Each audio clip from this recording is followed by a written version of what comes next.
my ex, which is my daughter's mom, we had broken up by then, like 5 years. So we had broken up for years now.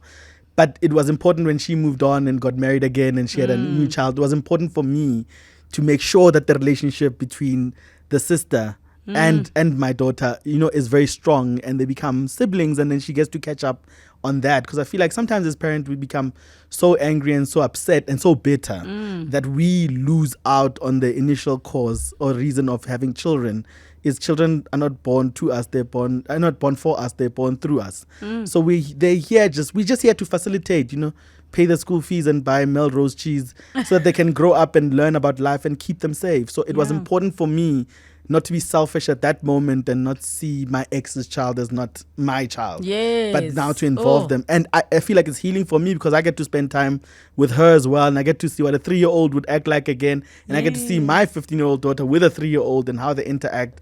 And I look up and I'm like, I thank God for the lessons. I wouldn't be here without him. 702. The upside of failure. Sometimes failure is the foundation of greatest success stories. Eugenza. Hello. Eugenie. Hello. Hello. Hello. That literally was the voice I needed to use for the song. Share something special. Why was that your choice? You are channeling your inner Dinonza. It's non-Bota. I'm here to make you fight with your girlfriends in the car. Actually, the voice I was thinking of, Eddie Zondi. Yes, that's what I was thinking about. Why that song? Are you an old soul? I love that song. It brings back good memories for me. It's a song that I play whenever I'm feeling close to someone. I love the meaning behind the song, sharing something special. And very few people know that song was recorded live. He recorded that song live and he dedicated the song as a surprise to his lover. Oh. And he was sitting behind in the audience. His wife's back or Kanjan? No, they're both male. So there was no one going behind anyone's back. So Sylvester to his lover. Yeah. And then he dedicated that song. And I think a few months after that, he passed away because he was terminally ill. Wow. So this song is very special. So this song is live from the beginning to the end, from the beginning when he says dedicated to my lover and then I love you at the end. It's such a beautiful tribute song. So it's a song that I play whenever I feel close to someone. I play that song. What a beautiful choice. And thank you. And I mean, Eugene, we've been watching your work for years. I've been watching your work. You're doing a lot of work. I'm Proud trying. Of you. Proud of you. Well done. Thank you. But I have to say, so there was a time, we're often chatting as a team, which guests we should get and all of those things. And I remember it must have been a year and a bit ago. I was like, where's Eugene? Right? And the reason I was like, where's Eugene is because I stumbled upon you doing something with Gareth Cliff's podcast. Then I was like, oh, but where's he been? Right? Because also regularly pitching, I'm regularly checking in with talent. Yes. And then I started reading as you came to speak up out about where you were. And I have to be like, my heart was so shattered. Thank you. Being a parent. Let me not even start to get emotional. Please don't. And I just felt like, I don't even know how you are here with me today speaking. By the grace of God. Right? Yeah. But I want to bring everybody into the story that may not know your story. You've been a comedian having worked with acts like Trevor Noah, you've worked in television, you've done your own stand-up, you've been behind the scenes. And then you had the most horrific tragedy happen in your life. Please share with all of us what that was. Here. You framed it so well. That's why you've got the job, and I'm your listener. It's actually 7 years ago, this coming May, that my son was born, or should I say our son was born on the 5th of May. And then 3 months after that, he passed away, in his sleep. And I think it's the worst nightmare that any parent can face, to see such a small little life being taken away so early, And I just fell apart, For the first few months, I thought I was strong enough. For the first year, I thought I could cope. But I realized I couldn't do it anymore. I couldn't find anything funny anymore. And sadly enough, because my job is being funny, I would stand on stage and not feel funny at all. And I mean, here's the thing, and I try to bring everybody into context, because for those that are not parents, and it's human nature, right? It is. When you say, oh, we have a death in the family, they're, Yeah. oh, how close were you to your grandmother, right? Yes. We're trying to measure how much sympathy to pour out Oh, to this yes. person, right? Yes. So to people who are listening and think, but just three months old, right? To people who aren't parents, I want you to, because you are a man who's great with words, please paint the picture of the gravity of the connection that you have as a father with your child from when they're incubating and baking in the oven to those 3 months, and why that period, the time is not the thing, it's the intensity of, Of the loss. of the love. Of the love. The Well deeper the put. love, the Yes. intensity of that, the feeling, the loss. Yeah.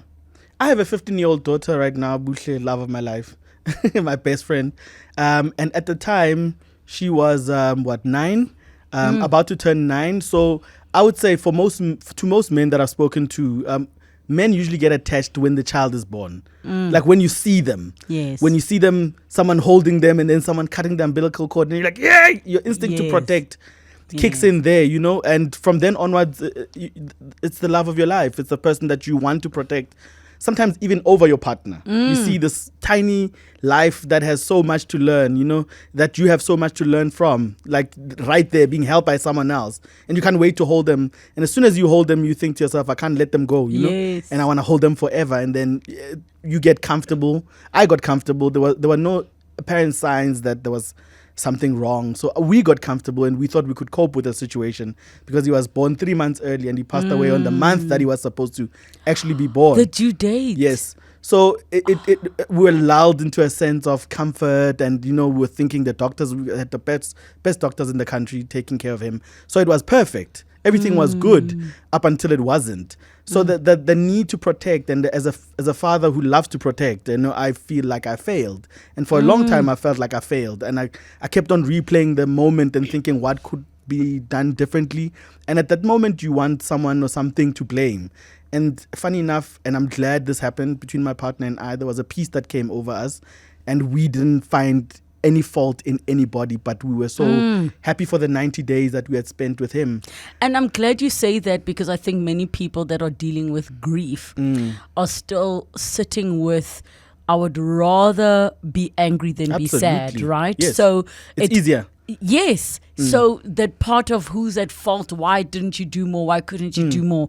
So I'm wondering, what was the formal post-mortem report, if any? Because whenever somebody shares the story of when to sleep, we think SID, sudden instant, I must get the exact, yes. Cot death. Deaths, yes. Yeah. I must get the correct terminology, but that's what everybody just thinks. Yeah. Obviously, he had weak lungs because he was born prematurely. And obviously, when he slept, he turned on his tummy and he couldn't turn back. So by the time it was feeding time, and when the mom realized, it's time to feed, and then there was no response. And I think it's every parent's worst nightmare. Is like I said, at the time my daughter was 9, so I'd long past that fear. That fear did not exist in my head, Of the firstborn child, and constantly putting your finger here. Something could go wrong. Right? Yeah. Yes. So I didn't have that fear. So it happened like that, and then it was a roller coaster from there. Nothing prepares you for seeing your child at the morgue. I'm as brutal and blunt about it now because I've become stronger. It's been almost 7 years now, like I said, in May next year. So I've become stronger. And I know there's a lot of parents that deal with it, but there's a lot of steps that as a human being, you never want to see your child in. I get worried when my daughter has a toothache, or when she breaks her glasses and we have to go to the doctor to go find it, because I'm like, that inconvenience and that pain and that discomfort of the time, I don't want you to feel it. But when the reality of it hits you, and then you see them in a slab, and there's nothing you can do to protect them, and then you see them again in a box, and there's nothing you can do to protect, and then the dirt comes over them. Isn't that the worst thing, though, is having to, like, for me, the scariest thing, and I'm quite traumatized about it, are small coffins, because we had a little one at home, Yes. a 5-year-old who drowned. Oh, sorry to hear. And thank you. And it was And not my child, to be Yes. clear. It was a little one that Painful the family nonetheless. had Absolutely. adopted. And for me, I didn't realize that moment was the most traumatic for yeah. me, is the Absolutely. choosing of the coffin. It was Yeah. more traumatic than the grave site, than Yeah. the lowering. What for you was the most, and I'm saying specifically traumatic, Traumatic? of that experience? Traumatic was seeing both of our mothers falling apart. Oh, I think they're both in the healthcare profession, so I would have thought they would be stronger. But I think nothing prepared them for their grandson, seeing your grandson on a slab in a morgue. I think that for me was very jarring, and it woke me up to reality as well. I think I look back at it now and I think my son taught me a lesson. He taught me to be strong. He taught me to move on, and he taught me to see my parent in a different light. He taught me to see my parent as a human being. And how powerful is yeah, that? Absolutely, yeah. Because it's not just the parent part, it's what you were saying Yeah. about the healthcare professionals. I look at the doctors in my family and we think, and I think this is part of the intellectualization of what we do in things that are very emotional. We think, yeah, but as a doctor, X, Y, and Z happened, Absolutely. therefore. Yeah, you've seen it But so many times. It's not that at all. It's not You're that at all. a human being now in that experience. Yeah, and at that moment, in a weird cathartic way, I felt like I was parenting my parent, because I was living her worst fear. Every parent's worst fear is to see your child that way, and I had been a grown man by that time. S with a S only, no A, no A. Yes. And she had never had to face the fear, and here I was, her son, facing that fear and being strong and being able to comfort both her and my partner's mom at the time. So it was, for me, it was a healing moment. It was a learning moment, and I took my role as a protector quite seriously from then onwards. I learned that I have to protect the ones that I love, young and old. How did you tell your daughter? Funny enough, we went to the hospital together, and she had to wait at reception, and she didn't know what was going on, and she hadn't met him physically, because obviously there was no outside contact allowed, because he had come out of ICU. Yes. So there was risk of infection, and obviously she was in primary school at the time, so she couldn't go. I'm getting choked up. That's okay. She couldn't go see him. So she's only met him in a picture, and I feel like that's the saddest part. But now, through her mom, she's got a 3-year-old sister, which I'm happy for her for. She gets to spend so much time and catch up on time lost with our son, or with her brother at the time. Yeah. So I'm glad for her, but telling her was quite difficult, because you're telling them of someone they can see in a picture that they'll never meet. So it's always difficult, and I can see she still struggles with it. So as much time as we can, we go to the graveyard, and I think it's very important, because I get closure all the time, and I can see she grows up to get closure. And I've got pictures of her when she was 8 up until now that she's 15 at the graveyard, and I can see the growth. And what a parent goes through is, you always wonder what they would look like, what they would sound like, what their favorite things would be, how annoying they would be, or how annoying to them you would be. And then you just can't get over it. You just have to deal with it. And there's no healing from it. You just learn to live with it. It's a scar that never closes. I didn't even know that your daughter never met her sibling. Never. That makes this so much more painful. For her. Because, I can't remember what movie it was where Will Smith is like, it's better to have loved and lost than to have never loved at all. Yeah. And now she can only dream of what Can only imagine. new baby smell Absolutely. was, or holding him and being like, I'm your big sister. Absolutely. I think that's why it was important for me. That's why I say I think my son raised me and taught me to be a grown-up. Because my ex, which is my daughter's mom, who had broken up by then, like 5 years. So we had broken up for years now. But it was important when she moved on and got married again and she had a new child. It was important for me to make sure that the relationship between the sister and my daughter, is very strong, and they become siblings, and then she gets to catch up on that. Because I feel like sometimes as parents, we become so angry and so upset and so bitter that we lose out on the initial cause or reason of having children. Is children are not born to us; are not born for us; they're born through us. So we're just here to facilitate, pay the school fees and buy Melrose cheese so that they can grow up and learn about life and keep them safe. So it was important for me not to be selfish at that moment and not see my ex's child as not my child. Yes. But now to involve them. And I feel like it's healing for me, because I get to spend time with her as well, and I get to see what a 3-year-old would act like again, and I get to see my 15-year-old daughter with a 3-year-old and how they interact. And I look up and I'm like, I thank God for the lessons. I wouldn't be here without him. I was just, I'm listening to how you've done so much processing. And I know we're talking 7 years after the fact, you having shared about losing your son. What was, you mentioned that after about a year of you thinking you were strong, you realized I can't. What was that moment? Describe the I can't moment. It's when you struggle to do the basics, because grief creeps in on you. Your sadness is one thing. You can be sad because there's too much traffic or you're late to come to 7:02 show. after. It happens. Then you become sad because you want to disappoint the person. But grief is heavy. It's dark. It doesn't have a timeline. It doesn't announce itself. So when I felt the grief setting in, and I still had to wake up and get my daughter ready for school, and still be interested in her stuff and still pick her up after school and hear all the stories and be present at her school activities, that's when I knew something had to give. I couldn't be a parent and a comedian at the same time. So because that came with its own people that needed also to be maintained, and egos that needed to be stroked, and relationships that needed to be, facilitated. So I had to choose one, and I chose the other. So just bring us up to speed. At that point in your life, was your daughter with you, and were you and your partner now, you were separated? Yeah, we were already separated at the time. My daughter's been with me since she was 5. And now so we had already formed a little routine of ours that was going on. At the time, it was 4 years, almost 4 years of us being just the two of us. So I had to, adjust pretty quickly, and I had to choose. And I always say to people, I would choose, you hear it all the time when people say, I'll do anything for you. When they say, I'll do anything for my kids. But would you really do anything for them? And I chose myself. So I can be there for them, because without me, they wouldn't have anybody. They would have their mom, yes, but they would have lost a brother and a father. So I had to make a choice, and I chose the most selfish one of them all. I chose myself, and I chose to cut off the things that I could see that were holding me back. I could see that my work relationships are not where I wanted them to be. So I had to let go of those, and that comes with money. And if you let go of that, you have to let go of a car or two. And then you have to let go of the bigger house, or you have to start thinking about the motivation for doing things that you were doing. It was a biggest day of reckoning for me. You were becoming a lot more intentional about how you were living your life. Absolutely. Because your capacity became limited. Absolutely. I had no choice. I had chosen myself to be present for her.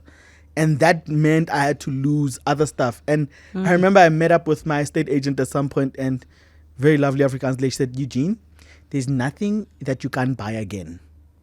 Right? But the years that your daughter and the day, right? Yes, you can't get them back, and I could see how disassociated I was as a father, because I was spending a lot of time on the phone. I was spending a lot of time on the road. I was spending a lot of time away at night, So auntie had to go because I was more around now. So we were cooking together. We were preparing our school uniform together. We were doing homework together. We were walking together. We were doing all these things that someone else used to do for us, so that I can go out there and pay for the bigger house and the bigger car.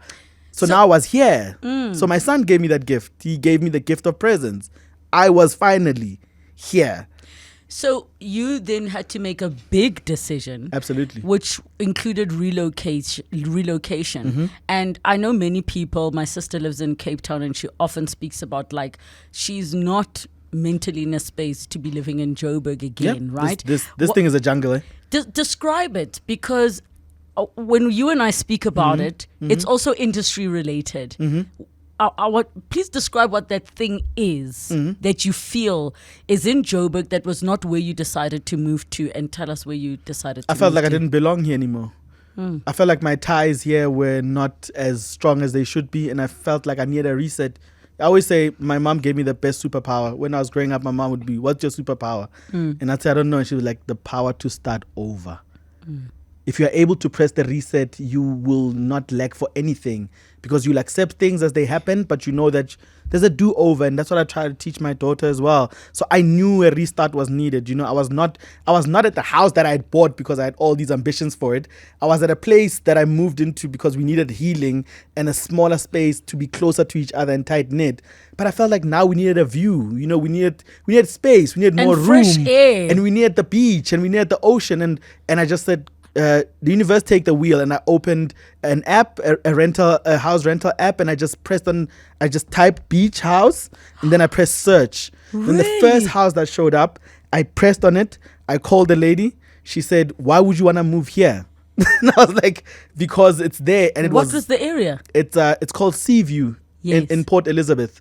It's 20 minutes outside of town. Yes. It's a small little village, but with beautiful houses right at the ocean. Yes. And she said, you from Joburg, why would you want to be here? And I said, I need to be there. And he said, how soon do you want to be here? And I said, how soon can I come? Wow. And 2 weeks later, the truck was taking us there, and we lived there peacefully for a year, and it was the best time of our lives. But in real life, though, because many people fantasize about what you just described, Absolutely. that need, right? Mm-hmm. So were you at a place where financially you were able to do that? Or did you say, I'm going to see when I get there, and you had to maybe do one or two things to like in real life? A bit of both. How do you do that? A bit of both. I had some money, and also I had written a training program that me and a business partner of mine at the time were contemplating taking it public. And funny enough, after a few weeks after that, it went public, and the insurance company took it, and then I was facilitating training, and I was traveling around, and I was able to do it online as well. But God was just waiting for me to make the first move towards Him. I feel like I was so stuck in my abilities. I don't like saying I'm talented. I just like to say I'm highly favored, because I just get opportunities to do stuff, and I just say yes. Shonda Rhimes said the year of the yes. I've been living the year of the yes for 2 years now. Every time someone says something, I go yes. If it's but bad, you know what the difference is, though? Yes. Because even if you say Yes. you're not maybe you're not highly talented, you're highly favored, but the difference is you have opened yourself up for that. Absolutely. And you're showing up for it. Yes. And I don't know if you consider it a spiritual awakening or what it was Absolutely that happened was. for that shift Yeah. to happen. Because sometimes people be like, yo, it's your year, it's your this. It's like, no, I actually had to be the blessings are waiting, the They're things waiting are for waiting, you. but you have to show up for them. Absolutely. Everything is waiting for you. The universe is a giant television show, and you're the star of it. And you decide who you cast in it. You decide how the plot changes. The day you decide, I don't want to be sad anymore. I don't want to be angry anymore. I don't want to be broke anymore. I don't want to feel like things are leaving me behind. The universe changes the script because you are conducting your own choir. So the saddest thing that I'd read over 60 books at the time. The one thing, the reoccurring theme was you're in control of your own destiny. And that's the part that I never wanted to be in control of. I wanted my agent to be in control of my deals. I wanted the people that work at the companies that pay me to be in control of making sure that the company runs so that I can get my check at the end. I wanted to make sure the cameraman knows what he's... Like what I just said to my technical producers. Yes. It was so easy for me to let everyone else do what they need to do so I can cruise. But then I realized that I manufacture the conditions that I live under. So when I think of something great, if I open an app and I want to, and I manifest it, it will happen. And my years ever since that time, 2 years ago, of moving to the beach has been short of a miracle. The things that have been happening, from doing gigs in New York and getting chances to produce television shows and writing and pitching books and getting 2 publishing deals, it's unfathomable to me how I had lived so long with letting my ego be on the passenger side instead of the back seat.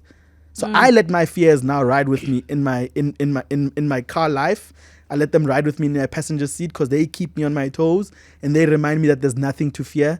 And my ego is way at the back, way at the back. So what I think the word is of what happened as part of the grief as well, because acceptance is one thing, but I think you surrendered because we hold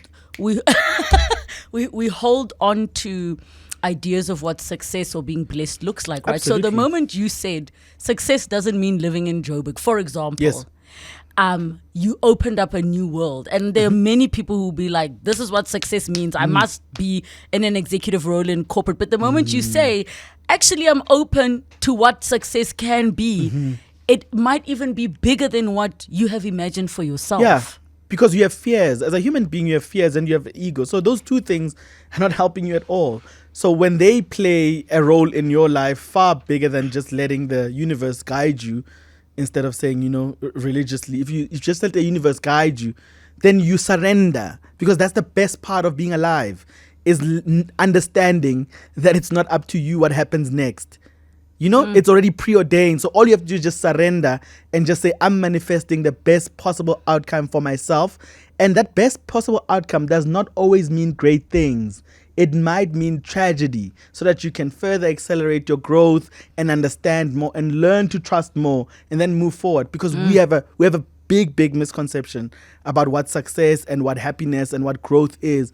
And growth is painful. Tandegile at Jessica on Twitter says, such a powerful and authentic interview. Well done, Eugene. The Unique says, I didn't know that Eugene could be so deep. He writes the expectations of comedians. I actually think comedians are the deepest of the entertainers, because to be able to take really difficult things and turn them into humor is a gift and a skill. Here is a voice note. Oh my word, ke lebogile. I just got into my car at the right time, having to listen to Eugene. I'm such a big fan. Oh, I'm going to sit in the car until this interview finishes. Hi, Eugene. Hello. How do you deal with the part where, and maybe this is part of you disappearing from Joburg, the expectation that you always have to be funny? Because some of the deepest conversations I've had are with comedians. I've been lucky enough that I've had, and I don't like calling people that love what I do fans. I have the most amazing fans, because I think I've shared so much about myself on stage that they know there's no mystery left. And this for me, when I go on public, I feel like I owe them this, because I find that there's nothing funny about it. I've lived it for almost 7 years now, and I haven't found a funny angle about it. And the decision that I took when I went on Caesar's show a year ago exactly now was just to be honest, and it was the first time I'd spoken publicly about it. I felt like I owed them the truth where you were, of where I was and how I was feeling. The same time, I gave them the truth of how I was feeling when I was happy. So I felt like my honesty with my audiences has always been what kept me loving comedy, even though I felt like, comedy was not for me anymore. Because there were times where I felt like, yeah, this thing is not for me. And telling my audiences the truth brought me back. Because I don't do politics. I stay away from politics. You don't do social commentary. Nah, it's not my thing. I talk about myself and I talk about other people and I involve them in my show. So I feel like those moments encouraged me to have the bravery to tell them the truth about where I was and what I was going through, and that you can get through it. So what's your relationship with comedy like at the moment? It's fantastic. I feel like comedy gave me a second reason to smile again outside of my family. It gave me a second reason to be happy again. And I have a bigger purpose now. I'm able to stand in front of an audience and just say things that I feel like they need to hear at the time, so that they can laugh and forget for an hour. And then from then onwards, reality can kick in. And I'm blessed to know that I'm part of their reality at the time. So I take my ego and I park it backwards, because when I came back, it was also coming back from a gap of almost 5 years now of not doing comedy at the time. And then there was this whole thing of, will you be able to sell out? And I said, I don't care if I sell out or not. If 10 people come, that's the 10 people that are going to get a show. I'm not worried about that, because I'm not asking them to feed me. I'm saying to them, can I give you something back for what you've given me? And thank you for waiting for me. All 4 of you, thank you for waiting for me. And more than 4 showed up, and we had an amazing show. And I just came back from another sold out show last week, Saturday, in Pretoria. And I didn't expect it, because I wasn't craving it. I wasn't wanting it. All my intentions were just set on having a good time. And it didn't alter how you show up, which is the most beautiful thing, because whether it's one person or a million people, you're showing up the same way. So what then would you share with everybody is the greatest lesson you've learned about failure? Because people can look at certain things like, oh, you just quit jobs, or you didn't sell out a venue, or they didn't renew your contract for this, they didn't bring you for season whatever. Sure. What I've learned is failure is an accelerant. Sometimes as a human being, you don't want to let go. And that moment that is deemed as failure is the universe saying to you, if you're not going to do it, I'll do it for you. The universe is always there to help you. You will always get to meet your destiny, whether you do it quicker or it takes longer. But the fact of the matter is, you and your destiny will meet. So when you feel like it's tragic and you feel like it's hard and you feel like it doesn't resonate, it means you've waited so long that the universe is like, now I'm intervening. Now I'm pulling you away from a situation because I can see that as my child of the universe, you are unable to let go. And almost also I like listening to Spirit Box. There's a Cody ITC.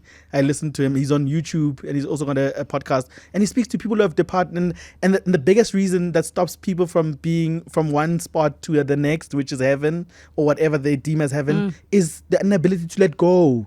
You still want to sit in your couch. You still want to be in your car. You still want to show up at your thing. You still want to look at your money. But as soon as you realize it's not all yours and you can let go and start over again. And I felt like I can do that while I'm alive.